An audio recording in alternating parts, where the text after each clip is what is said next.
9 held the Thunder under 40% shooting. The 117-102 victory was the Spurs' 8th straight and the Thunder's first home loss of the season.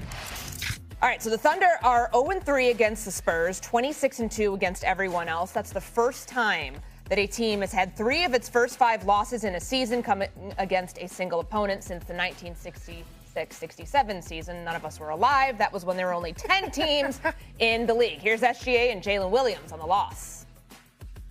You don't lose to a team 3 times in a row in a short span without them being better than you. So we have to get better. We have to look in the mirror, and that's everybody, from top to bottom, if we want to reach our ultimate goal.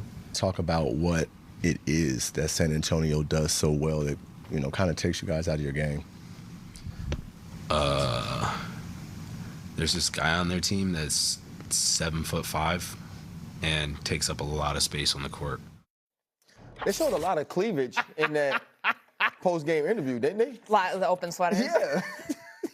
And I believe that player that Jalen Williams was referring to, one Victor Wembanyama. Never heard of him. How big of a deal is it that the Spurs beat the Thunder 3 straight times? Well, it's a huge deal. And not only have they beaten them 3 straight times, they punked them 3 straight times. And the thing I didn't like about J-Dub is he talked about Wemby. Yes, Wemby is a part of the factor, but J-Dub, you're a guard/wing.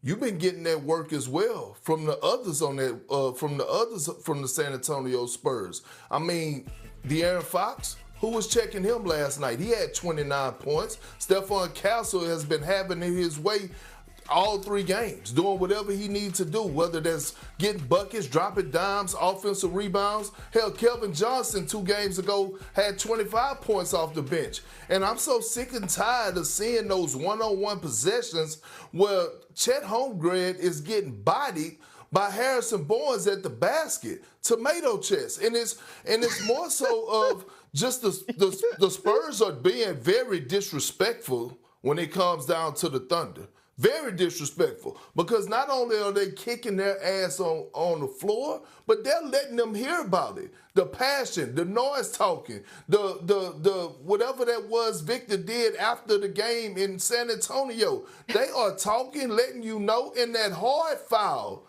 that Victor Wembanyama gave to Chet, and then the scream and yell after he missed the free throw. And Chet didn't respond. I've never seen a team punk the Thunder like I've seen this over these past few weeks, like the San Antonio Spurs is doing. That was the energy he was carrying from that comment when he said, "We are not the same," when he was asked about Chet Holmgren the other day. Monica, how big of a statement are these wins? Okay, over so OKC? I'm with Perk in that the punk part bothers me, but I'm not tripping. I'm not ready to trip yet because it's December. In fact, everyone set your watches, set your calendars, the January 13th and February 4th, I believe. We got the next 2 installments of this matchup. These are still the reigning champions. I think these 3 is kind of crazy, but I think these games have meant more to the Spurs, and they have come. Not that I think that the Thunder rolled over intentionally. I'm not saying that. But I think the Spurs, as they said in Vegas as we were preparing for the NBA Cup, Victor Wembanyama said it can't be a rivalry until we are actually compete. He said something to the effect of. It's like, not really a rivalry. It's weird if you call it a rivalry right now. Those haven't- things naturally evolve over time. But I do think it is evolving with confidence. And so I think these games meant more for the Spurs. What the beauty of this for me, if you're the Thunder, is you get a chance to go back and look at all 3 tapes and really figure it out, right? Victor Wembanyama is not going anywhere. And it's not just Victor Wembanyama. There were 4 different players that registered a block in that game for the Spurs, right? There's an energy that the Spurs are coming with. So far, when you look at this season, I think they have not really faced a team that was as well equipped to do the same thing they do to other teams. And I think they got smacked in the face, and they just weren't completely ready for it. Well, Perk knows this. I watched Perk's career. He fought a lot, right? You can't win a fight until you know you in a fight. Right? The Oklahoma City Thunder have been playing these games like it's not a fight. Victor Wembanyama said, this is like a playoff series to us. For the Oklahoma City Thunder, it's just been another basketball game. Oklahoma they just want to hoop. That's not what the Spurs want to do. When Victor Wembanyama knocks over a Chet Holmgren, knowing it's an offensive foul, then goes to the goal and windmills, that's a statement.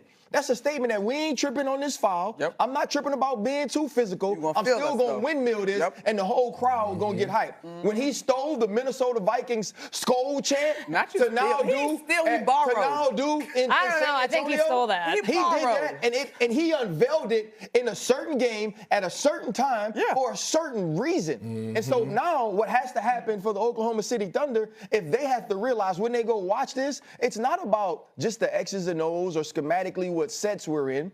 It's about the effort we play this game with, the intention, the energy. And Mitch Johnson has definitely been telling the Spurs, hey, this is our measuring stick. So now how does OKC deal with this adversity as compared to being able to run through the rest of the West? All right, plenty more coming up on the Spurs next hour. Straight ahead, though, Michigan closing in on finding its next football coach.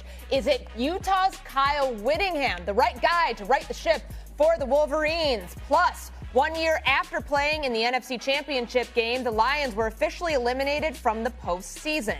Has Detroit's Super Bowl window officially closed?